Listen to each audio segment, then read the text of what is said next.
Yo la famille, salam alaikum. Avec Chogodi, Kokan. Donc, nous avons une vidéo qui est gaspillé à Djarawara qui est une fan bé. J'ai reçu plus de 400 messages et quelques. Alsama se ka bela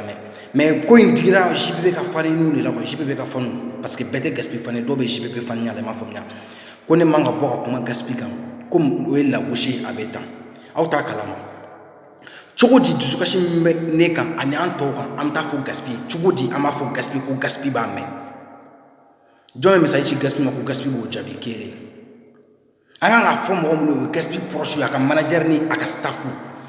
o don na JPP bɔra k'a ka direct kɛ k'a ka kɔnɔsitɛmɔ kan fɔ fɔ n'u ye kuma caya ko ne k'a fɔ JPP ou bien ko ne ka direct kɛ JPP kama ne ko n bɛ JPP ka numéro d'u ma u yɛrɛ ka taa fɔ JPP nana ne kama ka ne dɔgɔya mun n'ale a ye kuma lamɛn dɛ mun na ne y'ale ka numéro di gaspille ka fanu ma mun na ne b'ale ka numéro di gaspille ka fanu ma cɛ a ye kuma lamɛn dɛ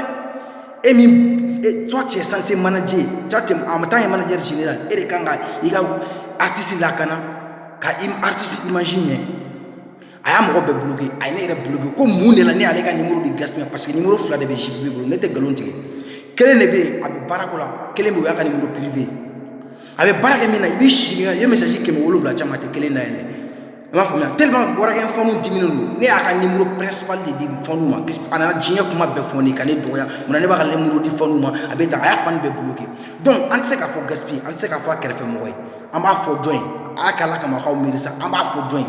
ou bien an k'an da n'a ye an ka sa n'a ye ani diɲɛ tɛ ani lahara tɛ ou bien aw bɛ fɛ an k'an sigi golo kan ka Ala deli ko Ala a fɔ gaspille ko an tɔɔrɔlen don cɛ a ye sabali sa ala bɔ ko JPP mun dépense tɛ taa JPP mun b'aw bila critique ni fɛnw na a ye to an ye nin kuma ye an y'a bɛɛ JPP la ka warakɛn kuma ta ka na fɔ Facebook sanfɛ an bɛɛ ye JPP de la gaspille dontɔ kesi ti la JPP de nana bila Facebook sanfɛ ko ale bɔra warakɛn na parce que ko gaspille donna kesi ti la hali gaspille ni wara na bɛ ka gabon tɔgɔ laban na JPP de nana Facebook kan ka kɔrɔmatigɛli sugu bɛɛ kɛ cɛ a ye sabali sa c'est à dire WhatsApp kɔnɔ fani dɔw bɛ yen c'est à dire ni o ne fani yɛrɛ ci bɛnnen WhatsApp kɔnɔ kuma ma dɔrɔn bilahi fani ɲɛnama tɛ aw bɛ ka taa nɛni ni fɛnw kɛ Delviro tɛ fani ye tɔgɔ ɲinina don n ka cɛ ne tɔgɔ bilen warakɛn ko la ne de b'a fɔ aw ye tɔgɔ ɲinina parce que aw bɛ ka tugu JPP kɔ de pour que gaspille ka se ka tɔgɔ fɔ ka dɔnkili la ni tɔgɔ fɔ don aw tɔgɔ fɔra gaspille ka dɔnkili la kɔrɔlen mais bi jɔn b'aw dɔn jɔn de bɛ aw dɔn jɔn de b'aw dɔn tɔgɔko tɛ quoi ni tɔgɔko don JPP ɲɔgɔn tɔgɔ ɲinina tɛ e delila ka i b'a ka manager don o don ka direct kɛ ka gaspille clasher e delila ka i b'a ka manager don o don ka direct kɛ ka a ka fan dɔ clasher e delila ka aw jɔn bɛ Talbi ka manager yelen don yan aw jɔn bɛ Sidiki ka manager yelen don o min ye disque d'or ni fɛnw ta a bɛ Bercy fa aw jɔn b'o yelen don yan aw jɔn bɛ Master Sumi ka manager yelen don yan mais anw ta in de da bɛ fan bɛɛ kɔnɔsujɔmɔkan na tellement dɔrɔn gaspille ka faamaw bɛ se k'a dɔn wa hali gaspille bɛ taa n'a terikɛw ye faamaw fɛ o bɛɛ bɛ tigɛ la gaspille bɛ taa ni zero ye wara duuru o bɛɛ bɛ tigi JPP la aw m'a ka direct fɛ kunna k'i sigi ka zero dɔgɔya ka frère baba dɔgɔya n ko aw y'o vidéo partager warakɛn élément kelen sigi ka élément dɔ dɔgɔya aw y'o vidéo partager o la gosi aw y'o vidéo partager c'est à dire JPP ka fisa ni an tɔw ye warakɛn ko la JPP bɛ kuma warakɛn ko la an tɛ se ka kuma mais vous êtes bête quoi a t'aw la ne ma ye ne y'aw bɛɛ bloqué ne JPP ka saga ninnu ne y'a bɛɛ bloqué ka bɔ n ka Facebook la ne t'a yɛrɛ mais mɔgɔw de bɛ ka fɔ ne ko a ye fɛn fɔ a ye nin fɛn fɔ aw ka message min fɔra groupe kɔnɔ o de cira ne ma c'est à dire mais ne tɛ jigin aw la quoi ne bɛ jigin gaspille de la bilahi bɛɛ b'a dɔn JPP tun ye Talbi fan de ye bilahi JPP terikɛ yɛrɛ de ye Talbi ye mais a y'a essayé ka gɛrɛ Talbi la sugɛrɛ ninnu bɛ yen Talbi ye profiteur yelen don Talbi b'a dɔn mɔgɔ min bɛ tɔgɔ ɲini na mɔgɔ min bɛ sanga ɲini na Talbi b'a dɔn Talbi ma accès d'a ma gaspille cousin dɔ de bɛ ko français aw bɛɛ kan ka français dɔn a bɛ Espagne JPP terikɛ de tun ye o de filɛ ka gaspille JPP gɛrɛ gaspille la diyagoya a filɛ ka place sɔrɔ fɛnɛ b'i yɛrɛ bisaya ma bi cɛ a ye ko a y'aw miiri sa a y'aw miiri a y'a kɛ Ala kama cogo di e ka manager e ka artiste ka fɛn bɛ message ci ma e b'u bloqué ni est ce que ni ale b'a an lamɛn k'an respecté est ce que an bɛna Facebook sanfɛ ko n'an bɛ kuma ale fɛ f'an ka ɲɔngiri ka kuma ale fɛ an k'ale deli mais il est maudit dans sa tête quoi e tɛ sari i tɛ se dɔnkili da la hali manager i tɛ se i ye clip kɛ ka di i ka gaspille ma gaspille fitinin ni Saro DJ Léo a clip taara min i dɛsɛra k'o clip sɔrɔ k'i sigi fani bannen na Facebook sanfɛ depuis JPP donna warakɛn na gaspille sera ka koba kelen jumɛn de kɛ k'a bɛ mɔgɔ faden ɲɛ bila a y'a ko kelen fɔ ni sadi ko don a nana sɔrɔ gaspille bɛ sadi ta fɔlɔ gaspille tun bɛ sadi ta son kelen gaspille bɛ sadi ta Facebook ko t'a la promo ko t'a la an t'a fa WhatsApp kɔnɔ fani ninnu ko Facebook e cɛ warakɛn fani sont bêtes quoi ko Facebook ko ma gaspille kɛ gaspille ko réseau social ma gaspille kɛ gaspille ni réseau social ma gaspille kɛ gaspille an bɛɛ b'o dɔn mais a y'a fɔ bi ko gaspille ka son bɔ ka taa ka son bila kɔrɔbɔrɔ boutique na ou bien a k'a ka son bɔ a k'a ka son ci ɲɔgɔn ma boli t'u fɛ Gaspille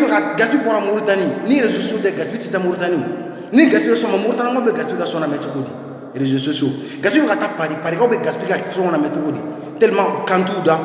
ou ta robe mi rek bleu ku yere la jaya dro ko ata la gawa demu ngule me groupe nu no ka wala ma bo gawa nu la quoi billahi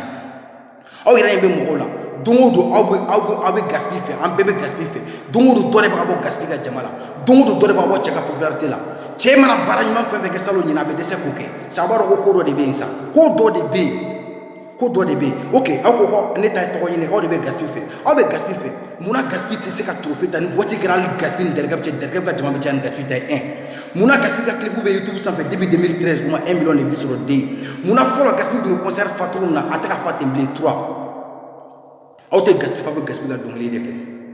mais tellement ils sont bêtes ou be wulika fambe ke son macaroni gaspiller ou songele na so gaspiller ba en respecter gaspiller ba en fait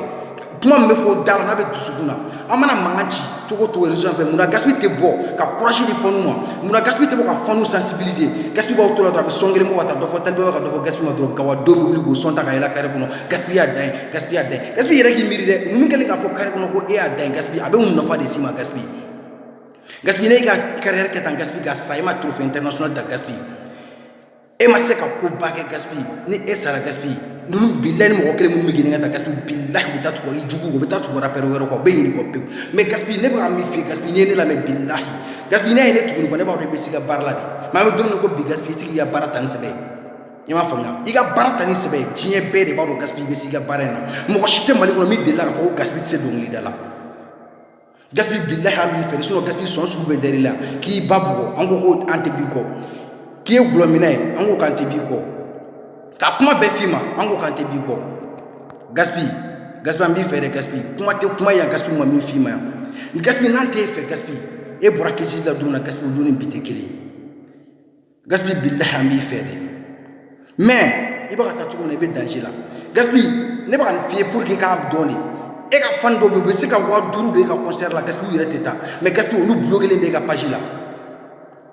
do na fa ko tiete ça mais même ko kelen to ma nabi kangama abe joli ata fan to ko no mo ni nabi kangama be joli gaspiller ka concert la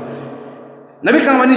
il faut que nous on se drone groupe ko no drone il faut que tra nabi kangama bloquer gaspiller ka page la chebe wa duru wa wolon vla do ka artiste ka concert la ko bloquer no artiste ka page la c'est ka artiste photo et c'est ka artiste activité sui wara ken betani to de gaspiller ka téléphone de ka page ko ka tala ka fan demande bloquer no ka page la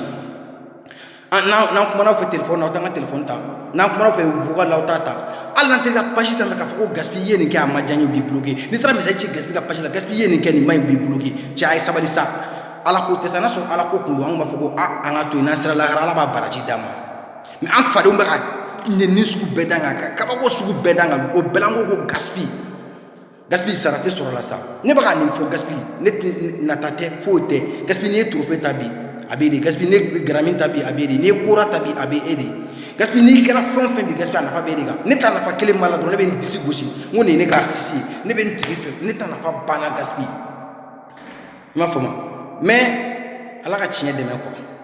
ala ka tiɲɛ dɛmɛ gaspiller no fe mo ko billahi nun ti fo bi ga waru de fe nun ti fo bi ga famo de fe jipi be la yesa jipi be direct ngo no ira bara be fe ka zilu la gosi drone parce que gaspiller ni zilu ta wura du fo be mandai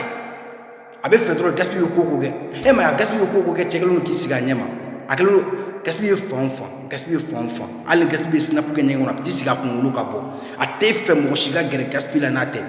manager yire ko nga video manager na ka contrat signé billahi kala hisse kuma siri do ma on yime manager ni mo la 100 flaw beta 26 mars ta aw jugu beta 26 mars no la chemolo la ko de do quoi manager ni na ma chité ni ko su nuke sidiki mi nga manager be bersuta ko be bataclan ta be fonta olu don intérêt mais manager la ka saw ali ka concert ni ma pour mo ko te se ko ke o le bu ski facebook wa mana kan fola ko mo ko na kuma che wara gen fon na ma be mo fo ani mo ya quoi billahi depuis 2009 on be ko kelimna ne retra gaspiller concert primaire le 26 mars 2011 ne dram ne ka war kuma dafa mo me ne ka war sara kan la dum bi olu shite gaspiller ko mo ba bo che ko che ka mo ba ta don aw siri no ka che ne gen dugu ko che ada cha sabalisa bon nenga video ko kun fondo tram na ga fo page kam bi nenga video ke warakɛ fani fɛn fɛn taara bamanankan fɔ n bɛ ami ci bɛ e neni mais invitation ci ami ma ka recherche kɛ n'i ba photo sɔrɔ min n'i ba photo Facebook sanfɛ bilahi n b'i ba neni tellement banni bɛ juguya i ba sigilen b'a a to so bilahi k'a kɔmi n ma mɔgɔ si wele ka na n ka page kan n tɛ ami ɲinina n tɛ fan ɲinina ne yɛrɛ fan ye donc a ye fara ne la aw ko ne tɛ fan ye dɛ a ye taa aw bɔlen mɔgɔ wɛrɛ ka page la quoi i m'a faamuya aw tɛna se neni na diɲɛ kɔnɔ ka dilanjɛ bɔ aw ka neni tɛna digi ne la quoi aw tɛna se dɔgɔyama la ka dilanjɛ bɔ pendant que aw filaw bɛ ka page créer fila fila k'u artiste soutenir réseaux sanfɛ aw dalen don whatsapp kɔnɔ kuma de la ka sunkurutigɛ kumaw ni yɛrɛ nɛgɛ kuma la ko réseaux sociaux ma gaspiller aw tɛ miiri aw ko ne tɔgɔ ɲinɛ bon ne tɔgɔ ɲinɛ aw mun ne fɔ ne ye n'a sɔrɔ ne b'a tɔgɔ de ɲini aw de kan ka na ko artiste photo ta ka bila Facebook kan k'a yira gaspille de y'a dan ye gaspille de meilleur rappeur de gaspille de bɛ tan mais aw t'o kɛ aw dalen don whatsapp kɔnɔ kuma la tan pour que dɔrɔn aw ka se ka gɛrɛ gaspille la ne ta ɲini ne ko ka ja gaspille mɛlɛkɛ min kan ka ne ko ja yala ka mɛlɛkɛ faga su in na ne bɛ fɛ de dɔrɔn i ka taa ɲɛfɛ ne ka n disi gosi la ye n'a sɔrɔ an bɛ fɛ an ko ka ja gaspille ne bɛ ka kuma minnu fɔ tan an tɛ ninnu fɔ sa n m'a faamuya an bɛ fɛ gaspille ka taa ɲɛ de gaspille bilahi ɲɛ yɛlɛ avant que i ka fɔnniw ka taa gaspille faama minnu bɛ ka wari d'i ma tan u bɛ k'a d'i ma i ka fɔnni de kama sinon u bɛ misiri yɔrɔ la u ma deli ka taa wari di misiri la fɔlɔ u ma deli ka taa wari di fantan si fɛ u b'a dɔn e ye jamatigi de gaspille ni jama taara don o don gaspille bilahi i b'a faamuya ciao